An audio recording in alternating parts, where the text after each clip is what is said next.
لخروج الجزائر. السبب الاول مستوى المنتخب الجزائري، والسبب الثاني التحكيم.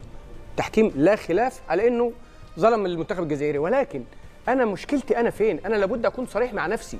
انا المنتخب الجزائري كان فين في المباراه؟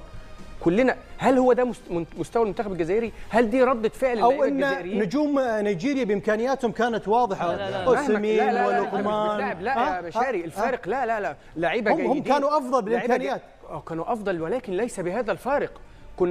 كنا متفقين قبل المباراه انه فنيا يبدو المنتخب النيجيري افضل على الورق من المنتخب الجزائري، وكمان كنا بنقول ان المنتخب الايفواري يبدو على الورق افضل من المنتخب المصري، ولكن ردة فعل المنتخب المصري كانت عامله ازاي وردة فعل المنتخب الجزائري كانت عامله ازاي؟ انت بتتكلم عن لاعبين احنا هنا اشدنا بيهم في حصص كامله، كنا بنقول فيهم قصايد شعر، رياض محرز وماذا، كل اللعيبه دول كانوا فين؟ اللعيبه دول وكانت فين ردة فعلهم اثناء المباراه؟ مش مختلفين على جزئيه الحكام تماما، ولكن انا ردة فعلي فين؟ شعار منتخب بلادي فين؟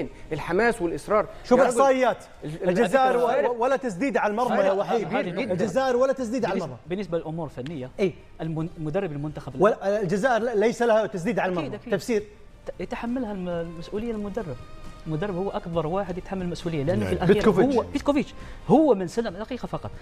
بيتكوفيتش هو من سلم المباراه للمنتخب النيجيري. طيب منذ بدايه المباراه انت تحمل خساره أكيد. للمدرب مدرب، لكن فتحي يختلف معك في هذه النقطه. دقيقه فقط انا نعطي رايي. لا من حقك. تفضل.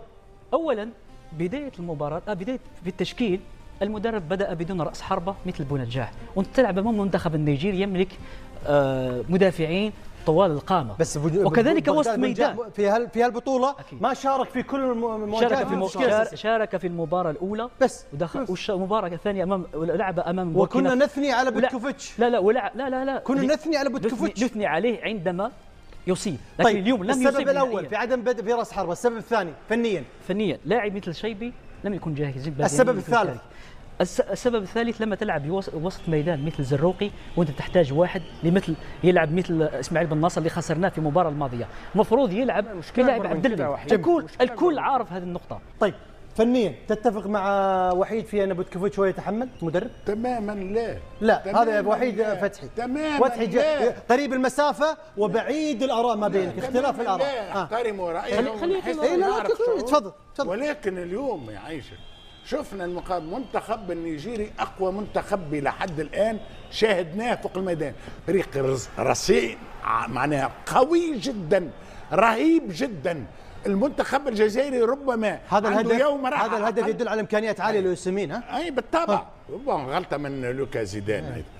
قلت لك امكانيات بدنيه رهيبه جدا. ممكن الجزائر ولهنا ايضا ربما هذاك الشعور المختلط اللي خلى وحيد والجزائريين يشعروا انه الجزائر لعبت اليوم عندها يوم راحه اقل من فريق في مستوى بس يا فتحي احنا تعودنا والجزائريين تعودوا منك ان تكون صريح اكثر. سبب الخساره من هو ذكر بوتكوفيتش. سبب الخساره ان نيجيريا كانت اقوى نقطه ورجع للستر. اقوى نيجيريا بلغه الملاكمه اقوى فقط. لا اكيد، ولكن الخساره هذه ما نخجلش منها انا كجزائري، لاني انا خارج وراسي مرفوع اولا، ثانيا وخارج وعندي 4 انتصارات في كاس افريقيا. يا وحيد لما يتكلم فتحي يتقاطع يا اخي. لا فتحي خليه يكمل يا اخي، خليه يكمل. تفضل.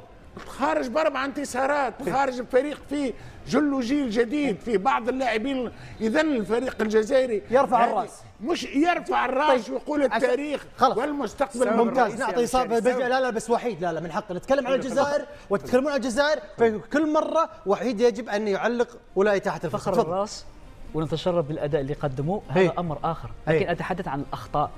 احنا ارتكبنا اخطاء اليوم. يعني كانك تقول ان فتحي صدقني بعيد عن الموضوعيه والمنطق في آراءه. انا اتعامل يعني هذا ما فهمت الكلام. لا هذا ما فهمت الكلام. هو ذهب لموضوع اخر. أنا أتحدث عن الأخطاء، لم أتحدث عن مشوار المنتخب. أنا بيتكوفيتش أخطأ عالي. أكيد بيتكوفيتش أنا قبل البطولة أيضا من الأمور اللي أخطأ فيها حتى في المباريات الودية كان يدخل بالتشكيلة، ولما يبدأ الشوط الثاني يحاول التغيير ويقول أنه التغيير جاب نصابه، لكن اليوم أمام نيجيريا المفروض تبدأ بالتشكيلة الصح. طيب ذكرت صابر، نعطي نيجيريا. من اين تبدا في نيجيريا؟ انا قبل نيجيريا معلش في جمله واحده للاعبين، فين اللاعبين؟ فين الثنائيات اللي احنا اشدنا بها على المنتخب المغربي بالامس؟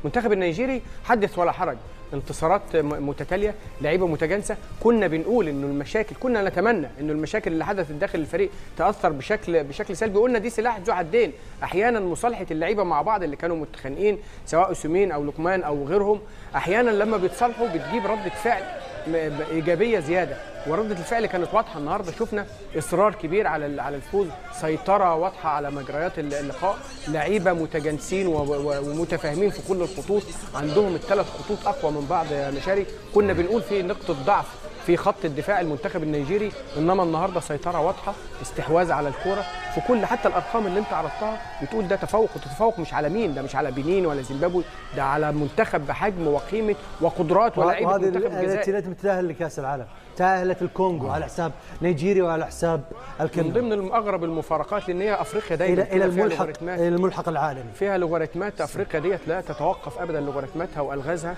ودي من ضمن ابرز الغازها واشهر الغازها. نيجيريا خصم المغرب القادم. مشاري كنا موضوعيين بالامس وقلنا على ان مباراه صعبه، توقعنا ان تكون صعبه، لكن انا شخصيا لم اتوقع ان يكون المنتخب الجزائري بهذا المستوى. اوكي، لما شاهدت المنتخب الجزائري اولا تاثر كثيرا بيوم نقص على مستوى التباري، ثم ايضا مواجهه الكونغو في مباراه امتدت الى 120 دقيقه. اجهد بدنيا وكانت المباراه مباراه بدنيه بامتياز، بمعنى ان المنتخب النيجيري تفوق في الثنائيات وتفوق في ربح معركة الوسط.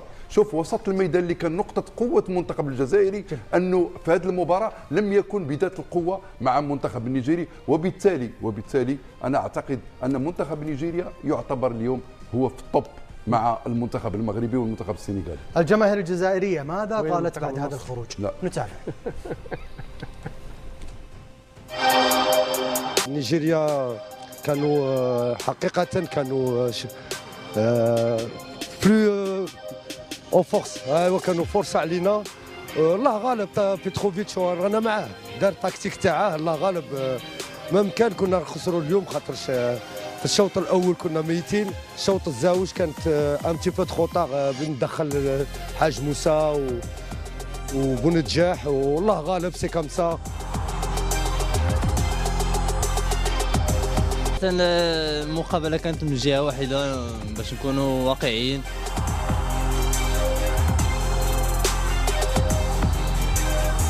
مباراة حلوة، سبورتونا خوتنا الجيري ما كتابش، ربحوا خوتنا نيجيريا.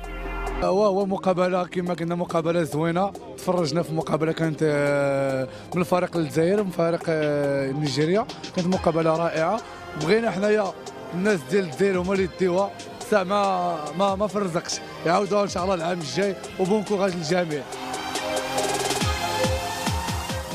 نذكركم مشاهدينا الكرام في موعد برنامج المساء الرياضي سيطل عليكم غدا او اليوم ان شاء الله في 10:30 مساء بتوقيت مكة المكرمة. وصلنا الى ختام. شكرا فتحي، شكرا وحيد، شكرا بدر، وشكرا صابر. الشكر الاكبر دائما ما نرددها لكم مشاهدين متابعين سبورتس. الى اللقاء.